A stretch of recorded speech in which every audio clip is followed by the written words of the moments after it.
Welcome back to this month's Roundtable, your all-in-one comprehensive view of what's happening across the real estate industry, straight from some of the industry's earliest technology adopters and foremost experts in technology, marketing, brokerage, government policy, capital, construction, and cybersecurity. As always, it's a three-part show. Part one, introductions, what's new for each of our Roundtable hosts in their unique business sectors. Part two, sector focus, unpack, drill down. What are the biggest shifts happening in the industry that's affecting your business? And part three, what can you do to outpace your competition? I'm Andreas, founder, CRE Collaborative, brokerage owner, and commercial director here at KW, as well as a technology growth strategist for both the nonprofit and for-profit sectors. Joining me this month is none other than Rebekah Carlson, founder, CEO, Carlson Integrated, past president of NICAR, and future recipient of Woman of the Year award out of the Real Estate Journals. We're going to talk about that. Rebekah, nice to see you this month. Thanks, Andreas. You're in marketing. I mean, you pushed out, the award went out there. What do you expect, right? Also joining us, none other than Chris Abel, Director of Associated Builders and Contractors here in Connecticut, board member SMPS, and all things construction. Chris, nice to see you. Nice to see you. As always. And Anna Maria Kowalik, our Director of Business Development at Inland Green Capital, all things finance, all things getting green with green. Anna Maria, thank you for being here yourself for half the show and for taking and standing in for Dan because he couldn't be here. Nice to see you. You're welcome. Glad to be here always. And I tell you what, why don't you kick us off today? Sure. Actually, I'd like to report on Dan's great work with the 1031 exchanges. And if you've listened to him, I'm talking to the viewers and all of our audience right now, you've heard Dan talk about the 1031 as an IRA for real estate. And so he's working very hard to save it.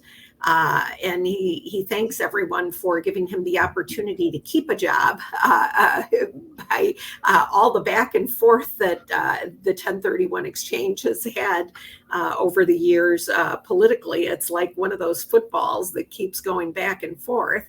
And he's always there to defend it. And he had a national audience today on a webinar where he spoke to the basic constructs and benefits of the 1031 exchange program. And I guess there were going to be committee meetings up on Capitol Hill that were going to be considering this topic once again. So fingers crossed, Dan's doing his job and we can all rest better for it.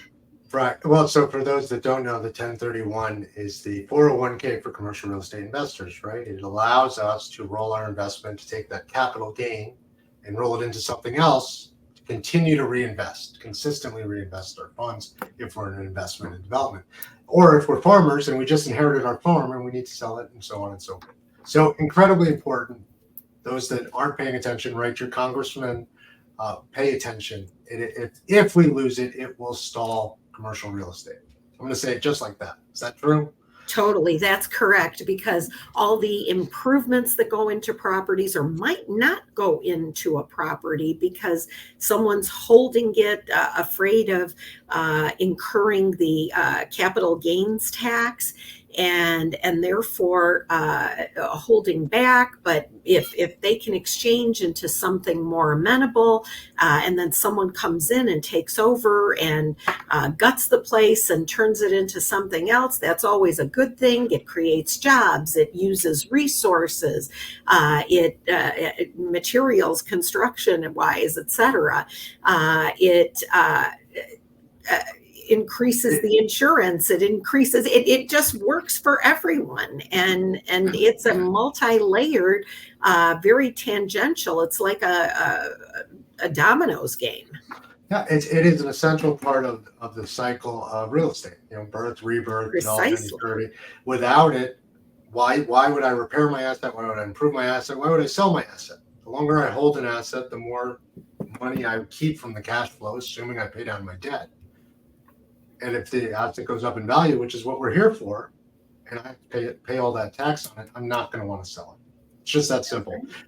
And if I'm not selling it, Chris's people aren't building it. And if Chris's people aren't building it, Becca's people can't market it. And the brokerage world has nothing to do.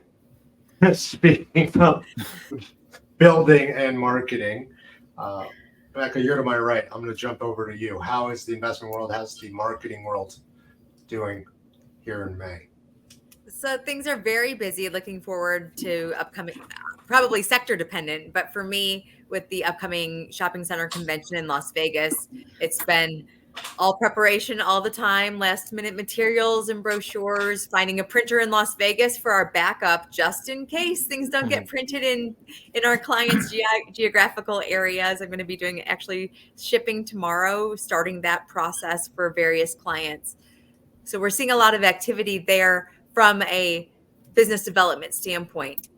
That being said, my team is also in the middle of constructing a number of pitch decks and a number of investment opportunities, which is very exciting. It's nice to see capital moving. It's nice to see projects all around the country. We're working on clients who have projects in Florida and Minnesota and Wisconsin, Chicago, all areas. Not obviously that's only 4 places. That's not all areas, but we are definitely seeing clients very busy with activity across the country, and that's always a nice, hopeful, and positive microcosm and a micro analysis of the commercial real estate world. When capital is being raised and capital is being deployed, it's always good for commercial real estate. And would you, just out of curiosity, back to 1031s, how many of those investors, the people you work with, how many of them are involved with 1031 exchanges? Does anyone not exchange if they can? Everyone exchanges and when they can. Have honestly, it's part of the property life cycle. It's part of the investment life cycle, that disposition and building and accumulating wealth over time. So often an investor will start with maybe a 2-flat, and they might live evolve up and they build up. And then they refinance and they're able to reinvest that money into a 3-flat. Then they might sell that initial 2-flat that they lived in, and then they go from there to a slightly larger multifamily building. Then they might go to a shopping center. And that is building and amassing wealth for generations. And it allows a starting point and a continuation of growing wealth for a family. And most owners are families. There are a number of big national companies that own and invest in real estate, but you have to realize most of those have pension funding. So it's still invested by individuals. This is still my 401k. It's your 401k that's investing in these properties. So for commercial real estate to be successful, benefits all people. It's not just a few investors. Literally, all of our 401ks are diversified into these projects and these kinds of properties. There's always a real estate allocation. Absolutely. And speaking of allocations into real estate, without new development, you spoke about funds moving, capital moving, projects all around the country. We are absolutely seeing a pickup in activity here in the Northeast. Chris, I know Chris and I were just on the phone earlier talking about different projects that the government's putting out. Funds are getting released, funds are available, C-PACE money as well, but not just C-PACE money these days. Chris, how are things on the development side? I know many of your projects, your journeymen out there, are out there building because there's 1031 exchanges because the money's there. They're out there building, and just kind of piggybacking off of what everyone was saying, activity breeds activity. And that's really the people. So I've been out at a lot of events lately. And I tell you what, the people that are out there and the people that I'm seeing most often, every single time I chat with them and we start talking about different projects and different things going on, they all have a story. And it's a legitimate story. It doesn't mean that, they're coming up with something. You could tell because they're passionate about it. They're excited about it. I'm introducing them to more people, and it's kind of going back and forth. And, I was at an event earlier this week. It wasn't necessarily all industry. It was a really good event for a good cause. And there was a little pocket of the AEC industry kind of holding down probably a quarter of the room. And, we're walking around, we're putting raffle tickets in and start chatting. And I finally heard a couple people say, no, it's been bad. This year's been bad. And I didn't really know I didn't expect that. But all that was going on through my head was, this is probably the first or second time I've seen you. I've been at everything. This is probably the first or second time I've seen, and it was two companies in particular. I'm like, ooh, that's, 1 + 1 = 2 every single time. So if you're not out there and you're not chatting with people and you're not talking to people and you're just kind of hanging out behind the computer, just putting those bids together and don't have a front-facing individual, a group of individuals out there, then yeah, it's going to be a little bit more difficult and it's going to be tougher because, there's a lot of projects getting done, but only so many people can build them. And the ones that are out there with the story, I'll tell you, it seems like they're kind of catching fire. They caught fire early in the year, and it's just continuing.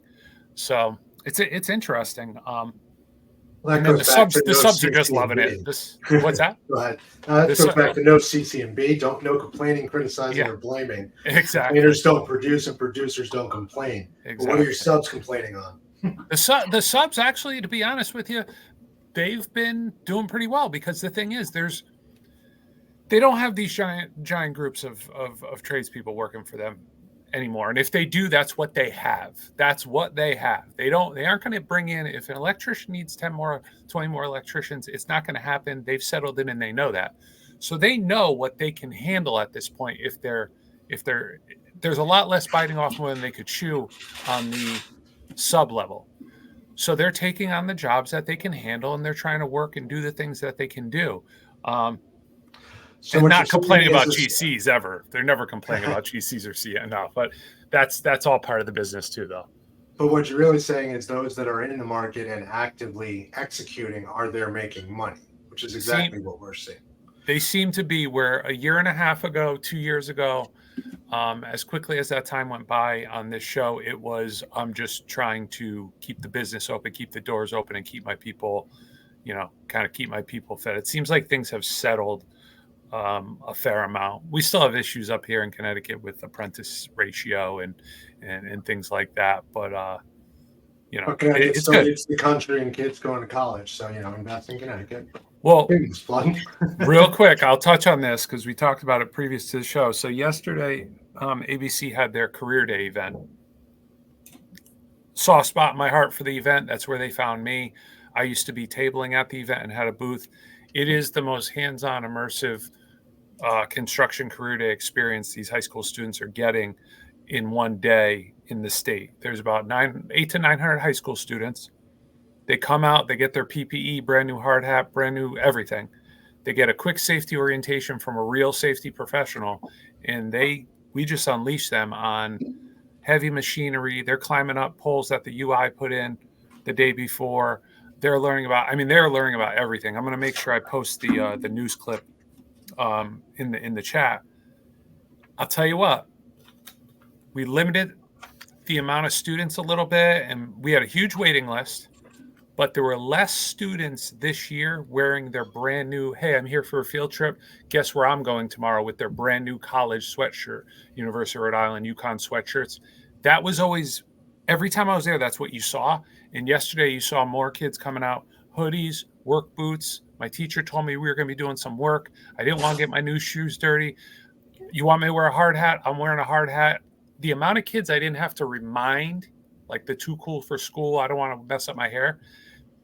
Three compared to literally, I'm telling you, 8-9 years ago, you had to stop every single one of them and be like, do you see what's going on around you? You got to wear a hard hat. Yesterday it was like, maybe because the hard hats are a little bit cooler this year too, and they get to film with stickers, but Now, I had a there's question hope.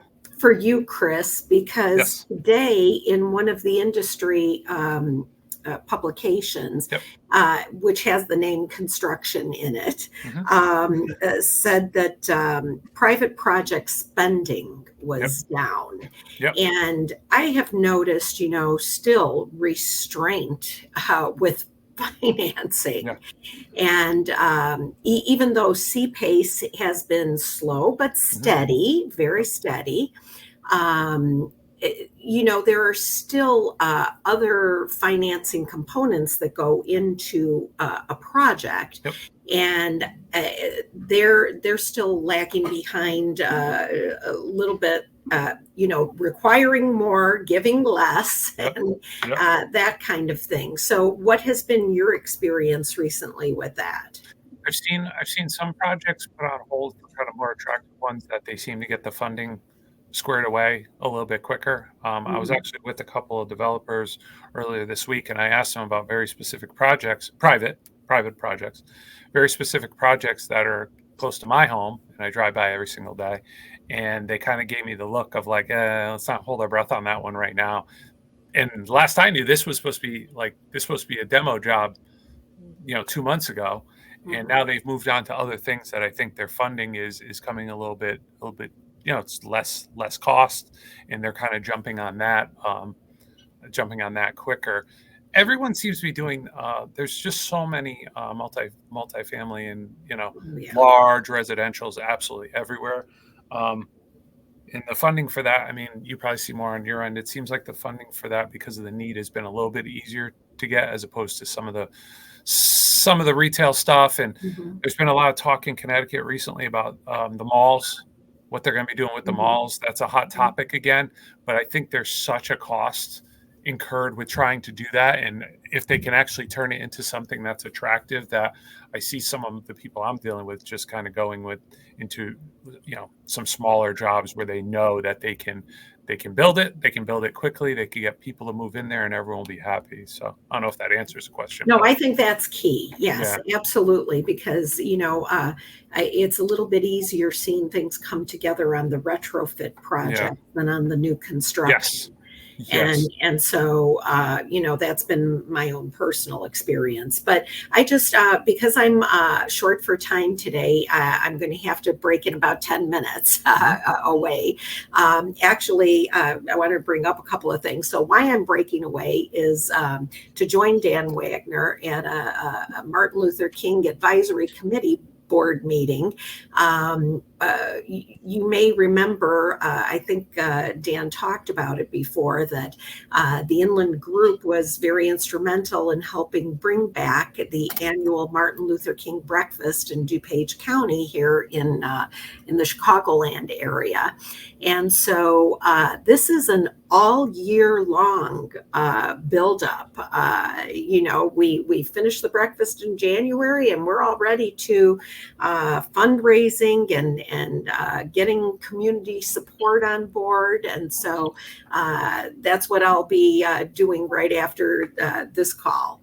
But I wanted to speak to Becca's comment on ICSC, meeting in Vegas again in May.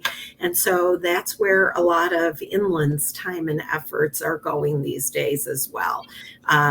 Making sure to remind everyone to make their appointments with the appropriate people at Inland. And I keep getting bombarded by emails daily from the different Inland groups looking to make appointments either for acquisitions or dispositions, for property improvements under the property management segment, and et cetera, et cetera. So certainly there's going to be a ton of Inland experts there, and make sure to stop by the booths this month. So we will put it in the show notes. Yes. With the location, absolutely, along with Becca's luncheon. But go on. I know you got one more thing to say. Absolutely. No, and then I just wanted to, because Chris also brought up, going to another event that wasn't necessarily industry related, but there are so many events going on right now. Many presentations that I'm doing, I've got a full schedule of events. Let's put it that way. And some are charitable as well. And so this morning I spoke and represented Inland, the Inland Group and Inland Green Capital at a regional scouting breakfast that had 150 people, municipal and county officials. And so the Inland Group continues to support the community, not just in the services that it provides from a real estate perspective, but also on the charitable side. And my husband and I are going to be walking for wellness on Sunday, which is for the Wellness House that does free cancer-related services for families here locally in DuPage County in the Chicagoland area. And anyone can, seek out services there, and they do a wonderful job. And we are fundraising, and this year, of course, remembering our deceased founding father, Dan Goodwin, and going to be walking on behalf of him and supporting the fine organization. So that is all that we are doing lately. And Inland continues to always be buying, but you brought up a great point. Inland is 51 plus years at this point. Oh, 55 plus. 55 plus. And as big as you are, you don't have to be out in the community. You have enough money to make money without being part of the community. But just like KW Commercial, just like Chris's group, Rebekah, I'm sure all our clients, we are part of the community. We give back, and by giving back, everything comes back to us. It's a karmic circle that works rather well. Okay, Inland does it very well. Martin Luther King dinner, DuPage, and not to mention, they created the DST. So between C-Pace and what you do in service and what you do for the community, you are full circle. Yes, we are. So just a little plug there before I leave. But I always enjoy the conversations with this great group of professionals, and wishing you all a great May, and hope to see you all again very soon. I'll be on June's call for sure. Looking forward to it. Thank you, Anna Maria. Say hi to Dan for us. I sure will. Take care, everyone. Take Bye-bye now. So, and circling back here, as we go back to hyper local and being part of the community with this group, every one of us is in our community in a real way. Chris, I know you throw more events than probably anyone else I know here in Connecticut on behalf of your association, which breeds a tremendous amount of retention, 95% and growing 5 years running. Rebekah, you hosted this lunch, for years? 5 years, 10 years? 10 years. Close to 20. Close to 20. Okay. This is my 20th conference. Okay. 20th conference in Vegas at ITSC.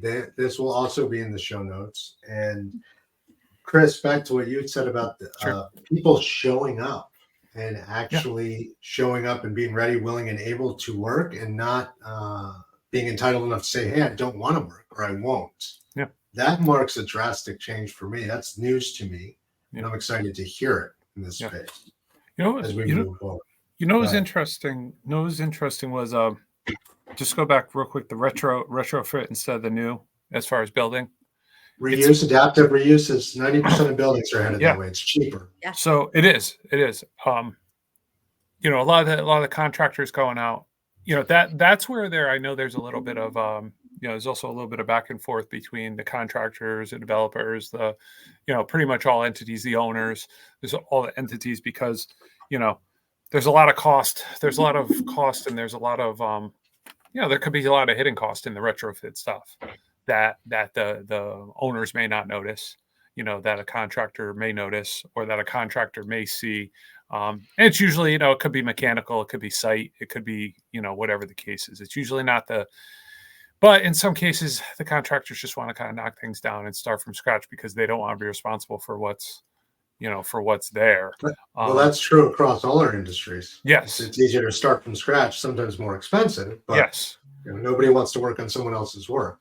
Yeah, trust me. I chatted with Becky like this. I chatted with someone in the marketing side today, and that was something that I basically was like, I just want to do this, and I just want to kind of start, pretty much start from scratch on something. But yeah, no, it's the one thing. Like I said, the event it was interesting that the event that I went to earlier this week, the non-industry event, it was a fundraiser event. Mm-hmm. It gives you an opportunity to learn a little bit more about people. and get people realizing that it's not just the hours that we put in at work. It's not the email that they see from me at 11 o'clock at night.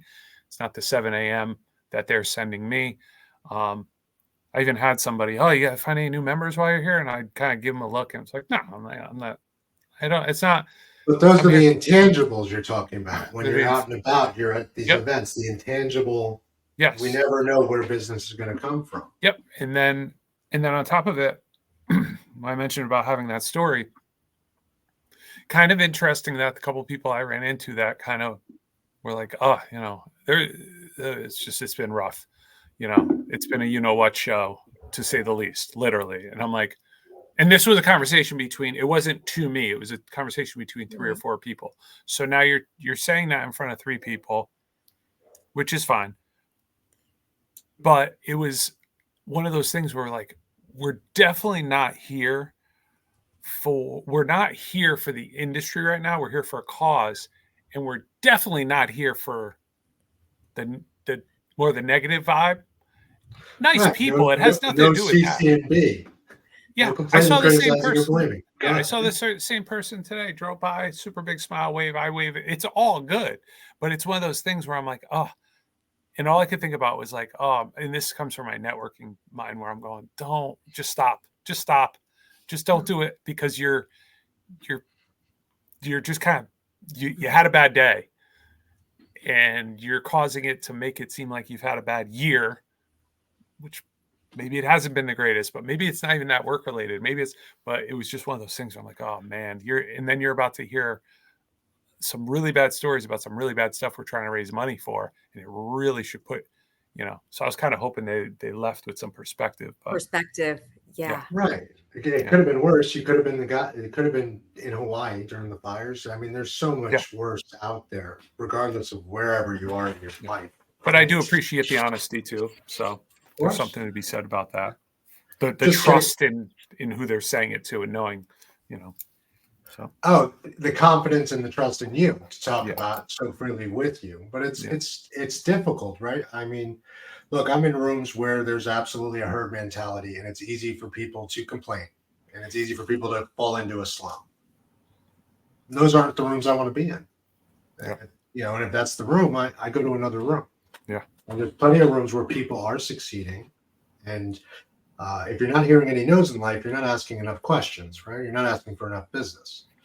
And Andreas, that's why I called you as soon as I left the event. That's true. Well, that's a true story. Nobody complains in marketing, though, right, Becca? Oh, they do. They just call it pivoting. I mean, I don't know. Sorry, go ahead.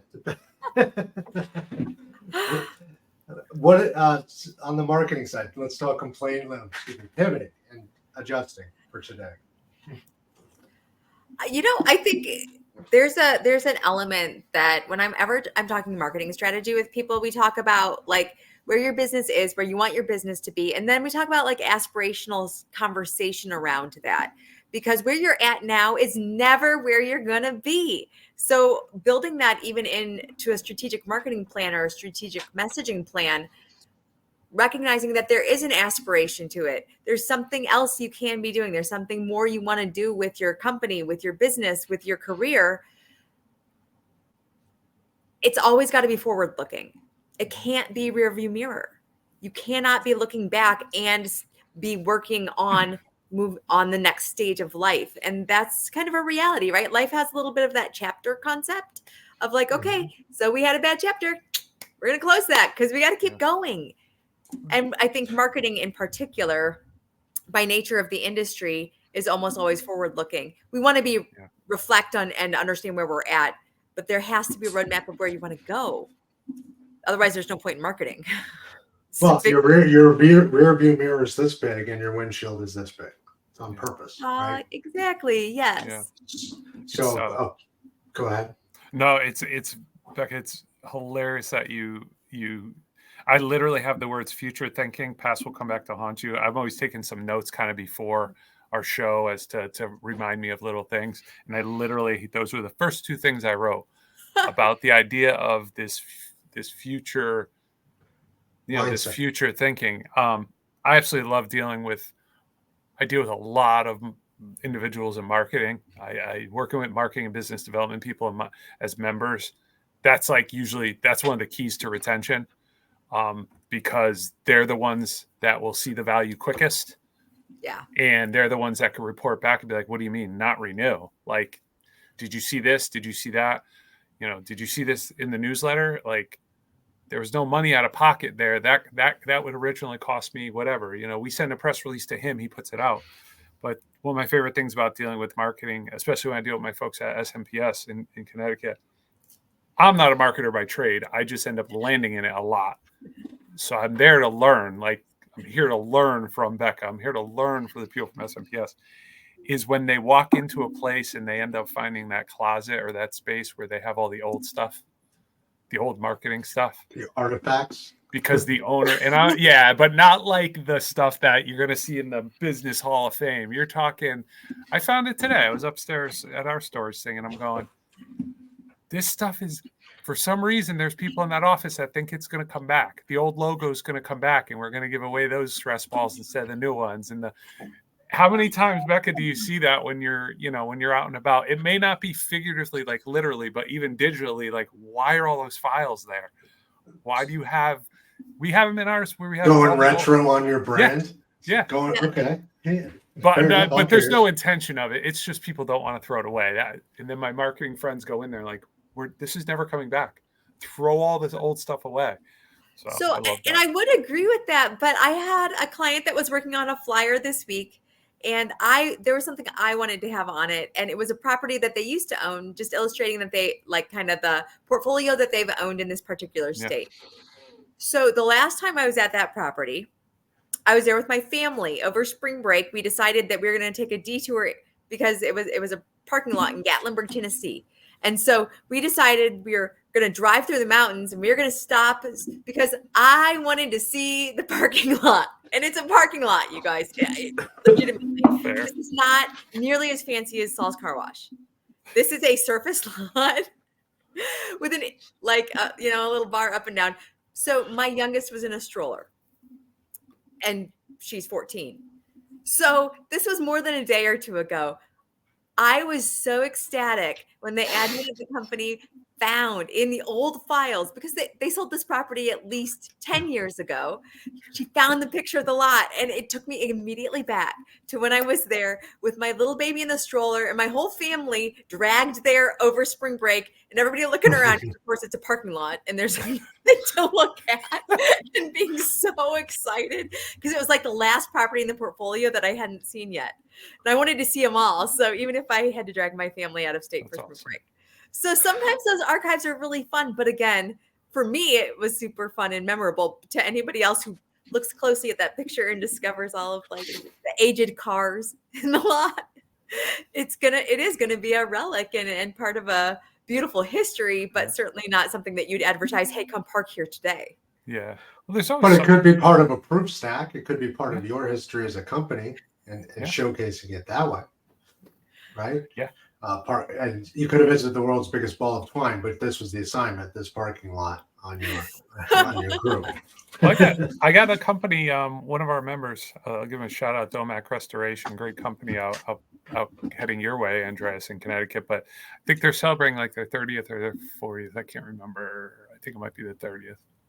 I don't know, but so I'm gonna go back on what I said, because they had me come out about a month and a half ago, because they're going to be doing I just got the invitation. They're going to be doing a celebration of their anniversary.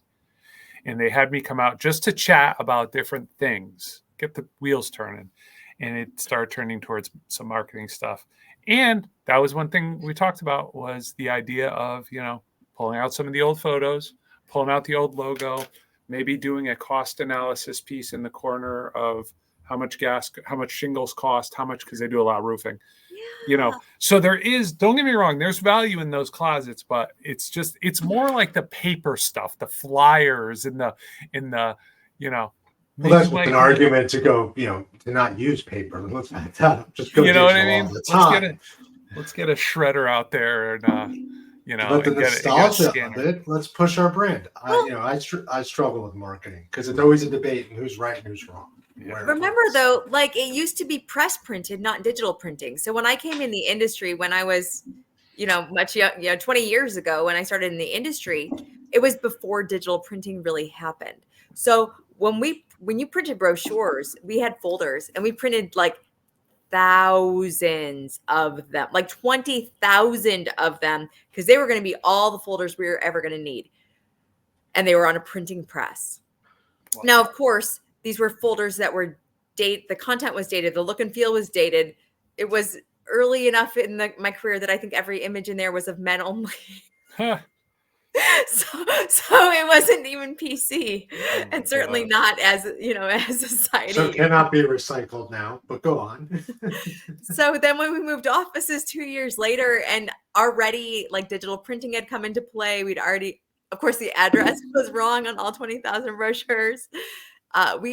And the printer was so kind and was storing them for us, so we told him he could keep them forever, and that was the end of the brochures.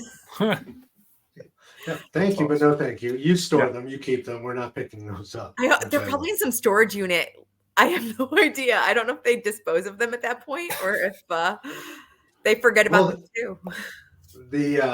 Funny enough, I was looking through our office the other day, and so I've been through 4 brokerages now historically through my entire career, and I've got old signs. And while EAC has survived through my partnerships, those other partners have not. And it was fun to kind of look back. My logo has not changed, but everything else has kind of changed, the tones and the different placement, and the tagline, of course, has evolved. But it was always such a hardship for me to have that marketing conversation and to figure out how, what, when, and where, and what worked best. And so we never changed it because it did work best the way it was. Shameless fun. And to be fair, Carlson Integrated did help early on with a lot of marketing in some cases, especially at CRECo. But as we said, we head in here to 6:40. So here we are. It's in May. We've got all these events coming up. You're saying you found a closet full of artifacts. Maybe your number's the same and you can reuse them, but probably not. Maybe the swag's the same. What's your advice for these companies as we move forward? Because I'm hearing it both ways. A lot of people don't want to hand out cards. I'm the opposite of that school, right? I've got boxes of cards for days. Mine just came yesterday. I just ordered a whole new set. I was so proud of myself for giving them all away. Well, that's right. And I still do snail mail, right? So we rarely get to go down to this route of marketing because of the breadth of the call and people on the call. But where are we in this world today? I do print, I do media, I do retargeting. I dare say I'm on Twitter and Instagram. I'm sorry, X and Instagram now because I have to be. But where should I be?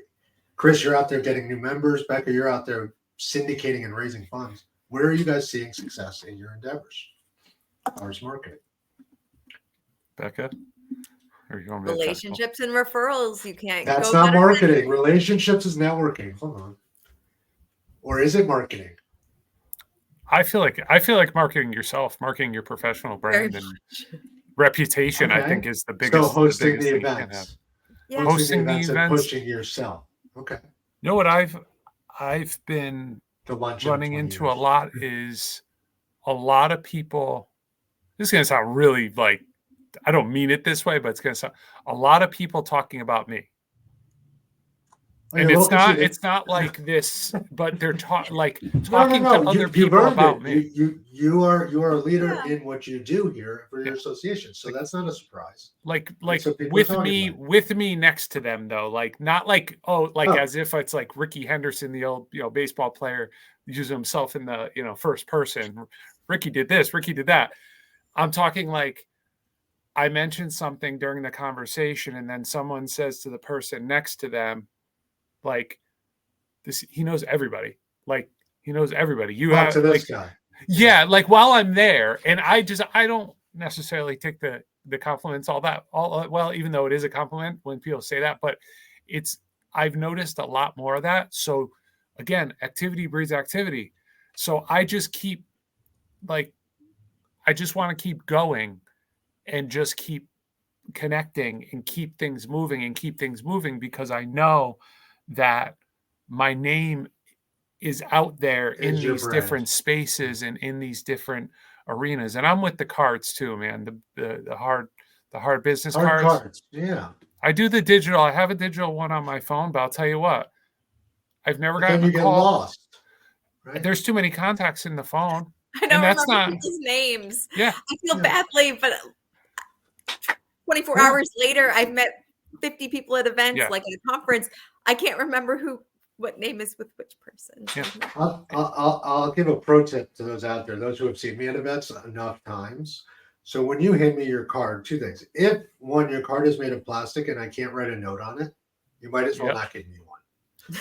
Second, depending on what pocket you go into, is going to dictate whether I follow up with you and or I you love are that. important. Right. So I there's love you that. know, and I won't say which pockets here because some of the people in our audience, Yeah. I'm sure, have given me their card in events. Right. But that's how I prioritize at the event. That's how I know what, when, and where is that hard card. When someone just texts me their info, they're there with, I don't know, 2,000 other contacts. I don't remember to follow up. It just, the tried and true way to do it is cards and contact. I write at the end of the night. I always write notes on them. Yeah. Yeah. About what we talked about, how I can help. Why I'm following up. You know, a little star maybe. Yeah. You know, chasing Jonathan Stein around ICSC. You know, running those aisles where you're picking up cards, you're talking to people. There's my shout out to Jonathan. Hopefully he's at Vegas. There's no better way to do it. And then you have little steps. I mean, and I'm a technologist. I've got the best CRM and tech there is, but I've still got cards from every event and every person I talk to, and you know, I refer back to them. That's how I get to who I need to outside of our company wiki and CRM system. So Well, and actually, when you talk, it's interesting, right? You were asking about marketing and whether going to events and whether word of mouth and referral is marketing. But when you think about that act of giving somebody something and having a real conversation that involves follow-up, that involves an exchange of an item with not a formal promise, but like it's an unspoken agreement to know each other, and to trust each other. You're extending hands. There's a whole built-in language of sales there. Couldn't agree more on that front. And sales and marketing have to work together. And can you imagine that process, Andreas, if your business card was black and had nowhere to write on it, and you didn't have, and it was plastic and or had a shiny finish, and the pen would, smudge all over it. Yep. XYZ business, we know who you are. Yeah. That's why you're right? Because as sales, you tell marketing what you need, and you get that feedback. That forward-facing feedback is so critical to marketing, because marketing's job is to help. Like that, all I just help people. No, well, that's actually a fantastic point. I've consulted with quite a few tech companies, and they kind of get lost in the thought of marketing can do it for me. The greatest marketing move that ever happened was that marketing sold itself as a solution to sales. Hey, if we market enough, we don't need to sell, and the tech will work through, and people will just onboard and sign up, and they'll use our services. But at the end of the day, people want to meet each other. They want to work with people they like.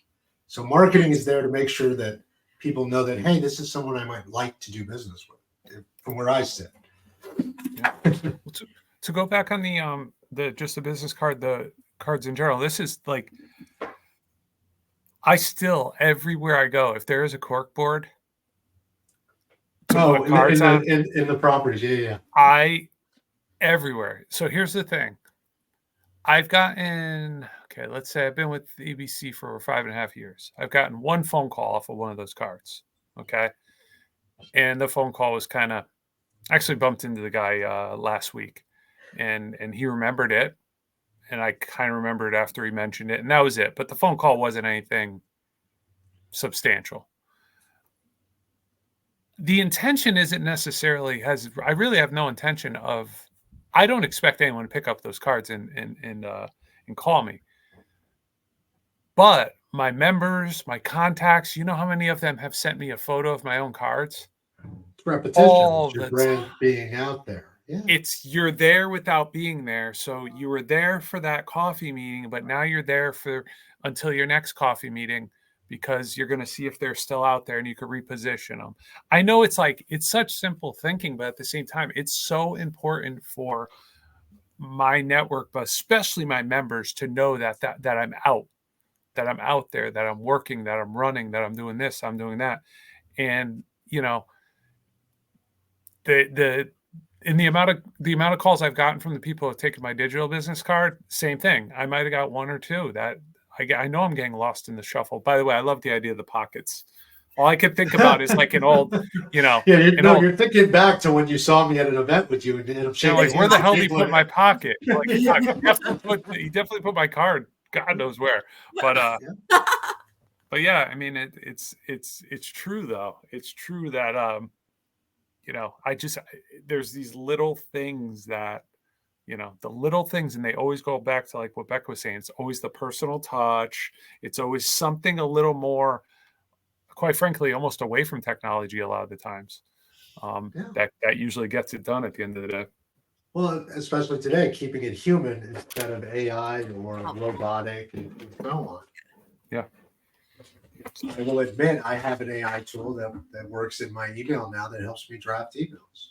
Yeah. And while, yes, your vacation was incredibly important and your kids are very important to me, that part of my email, not that I'd ever do this to you or my listeners here, maybe that was my AI assistant who wrote that part, thanking you for all those things and following up. Mm-hmm. Maybe. It exists. It's all there for you today, right? Which makes the in-person even more important. Yeah. And dare I say, Becca, I don't know if you know this or not, or at least can speak to the numbers here. I've had 2 marketing companies, and they might have been selling me, trying to tell me that print is, people are now on their way back to print marketing as opposed to digital because there's less noise. Like that's where I should spend my money. I actually. But is there anything to back that, or is it? Look, if you talk to print advertising companies, they have fantastic statistics. Now, have those been properly vetted by any authoritative source? I would not know the answer to that. Right. But certainly, for better or for worse in this day and age, you can kind of find statistics that'll skew anything. Look at put your numbers long enough, they'll tell you anything. 9 out of 10 people surveyed.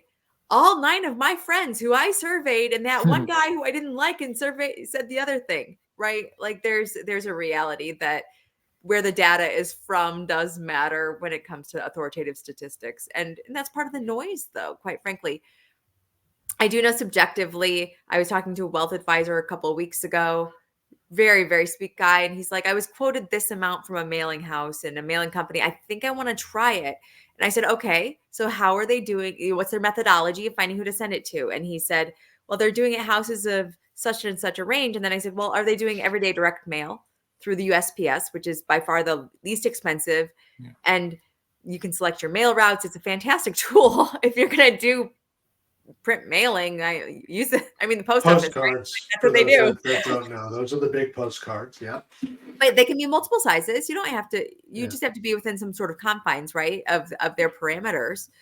You can do anything creative you want. And it's very inexpensive. When he told me the price, I said, he's like, unless you don't think that's good and you guys would want to do it better. And I was like, me licking stamps, just kidding. I know you can't lick stamps anymore, by the way. I know they're all stickers or they're indicias that go through a mailing machine. But like the thought of like mailing 600 things because I could do it 4 cents cheaper. It's like, I was like, actually, that's a really good price. You should try it. Like, absolutely try it, because I actually think it's a kind of a low threshold to try. And when compared with online advertising, there are certainly opportunities to do online advertising at a low entry rate. Okay. But every online advertising company I've spoken with doesn't want to work with people who want to come in a low entry rate. They want to work with people who have at least $1,000+ a month of advertising dollars for an online digital ad. And most people don't want to go in at that entry point. So there's a gap.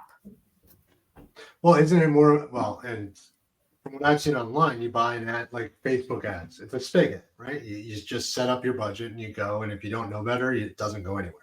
It's not trackable. There's no return. I will argue on the postcard side for a moment. There's no better way than me mailing a letter. The letter might have been printed, but the letter to a property owner and getting my business card on his desk, than sticking the stamp personally. And for what I do. Love letters. Yeah. I do. I love letters. So that there's tip 2. Watch out for what pocket and use letters, because now we're at the top of the hour. Real letters, not printed letters. Because who knows if you're talking to a real person on email.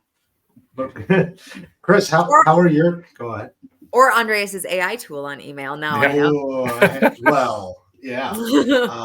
Matter of fact, I got called out on it by one of the attorneys in a transaction. He goes, "Hey, so," and I went, "Yeah, no, I have an AI assistant tool." So we still need to teach it. It still hallucinates. I'm still saying firmly that it will not replace real estate professionals. A real estate professional that uses it will replace one that doesn't. Just like a real estate professional that drives a car can see more properties than one that rides a bicycle. It's a simple statement, right? I'm sure the same is true in construction, right? We've got our screw gun and we've got the guy with the screwdriver. Yeah. But as we hit that top of the hour, Chris, what is the one big thing? It seems like we're going to have a workforce. They're coming. They're not entitled. I'm so excited. Projects will get built. What is the one big thing you wanted to give back to this audience of now over 3,000 worldwide? Yeah, you're right. There's it's going to be years of struggling with the workforce type of stuff. There's no two ways about it.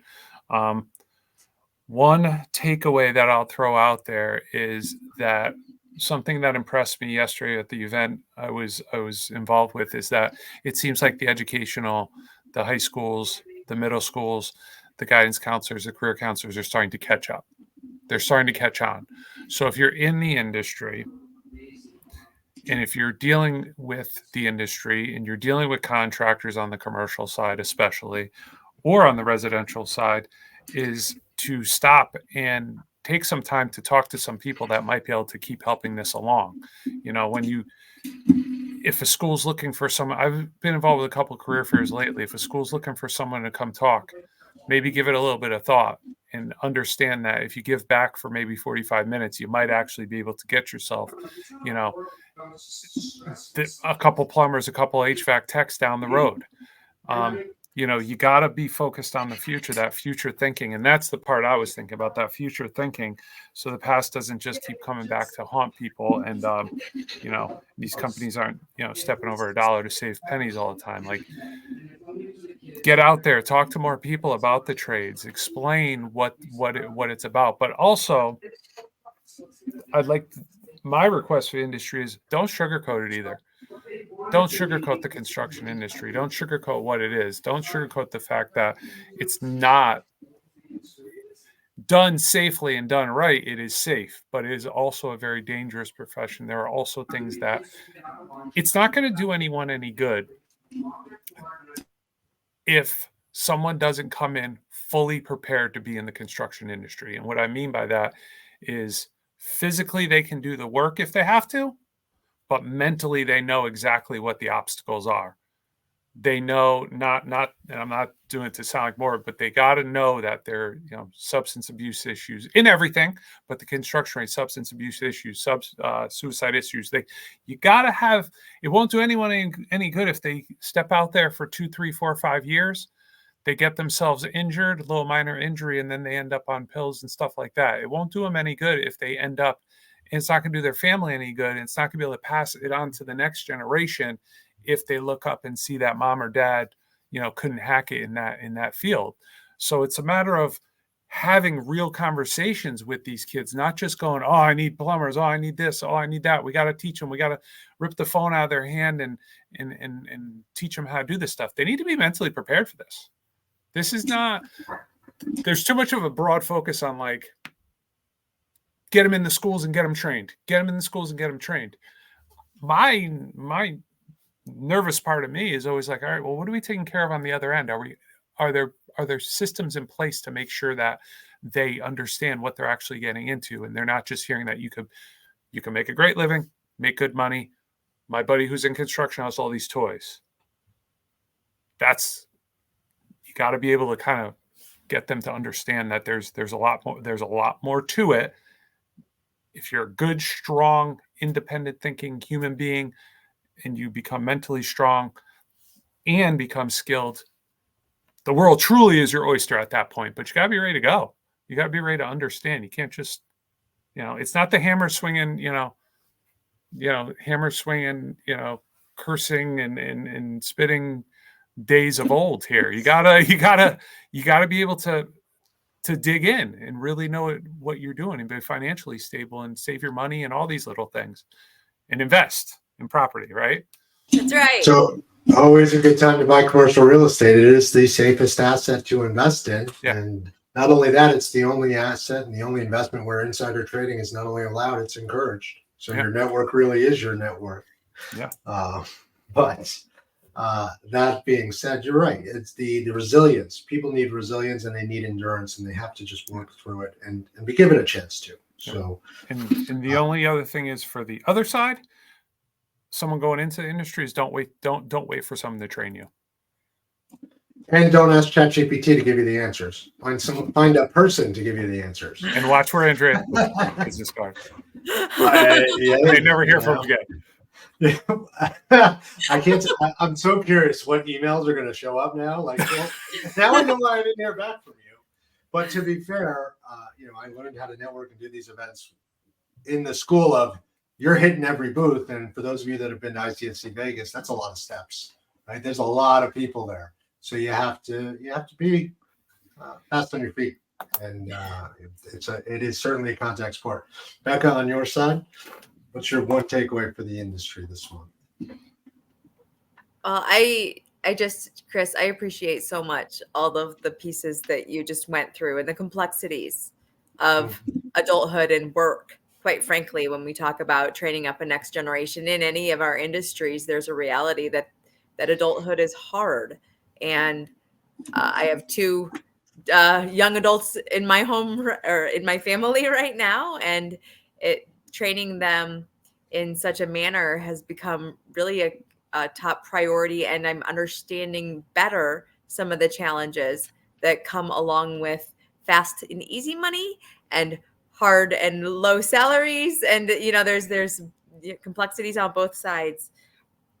But when we think about the future and our forward facing, I think we all know and we've all experienced, you keep moving. You don't stop. And I think that's been the piece that we've talked about so much today. And I appreciate, like, Chris is out and about at things. I'm out and about at things. Andreas is out and about at things, because we know that you can't stop. And COVID is long past now, to the extent that everything is in person and online and coming at you from all directions. But you got to keep moving. You can't be discouraged or overwhelmed by the fact that there's so many opportunities. You have to grab them. You have to take hold of them. Each of us has the opportunity to define our own future and to grow and maximize our future. So keep going. Don't give up. You got this, guys. Well, tomorrow is better. Tomorrow will be better than today. And we're not stuck at home and stuck in COVID. Exactly right. And to Chris's point and Becca, your point, we don't stop moving. We go find the right room, we find the right opportunity, and we execute against it. That's it. And as far as my piece to the industry and to everyone is, technology is here to allow you or to facilitate you working smarter and working further and further from your home base, or further and further from your comfort zone. So there is business to be had. There's business out there. Go get it. Grow with us. Grow together. Come out. Meet us at ICSC in Vegas, coming up here on May what, Becca? May 19th and 21st. There you go, at the luncheon or otherwise. Inland will also be there. Come see us in London at CRE Tech London, the Europe's leading global technology and sustainability conference, as well as here in our own backyards or on the show once a month, first Thursday of the month. Thank you to our audience for tuning in. Thank you to my co-hosts for showing up, for bringing so much to the roundtable, and to my business and personal life every month. This is my favorite part of the month, where we sit down and talk. Download our show anywhere you get your audio: Apple, Google, Spotify, Stitcher, Pandora, or just ask your Alexa to tune into the roundtable. Also, don't forget to subscribe to our YouTube channel, where there's a host of great content, including some interviews, past shows. And please do share, rate, and review us. Join us again next month, first Thursday of the month at 6 p.m. Eastern. Look forward to seeing you then.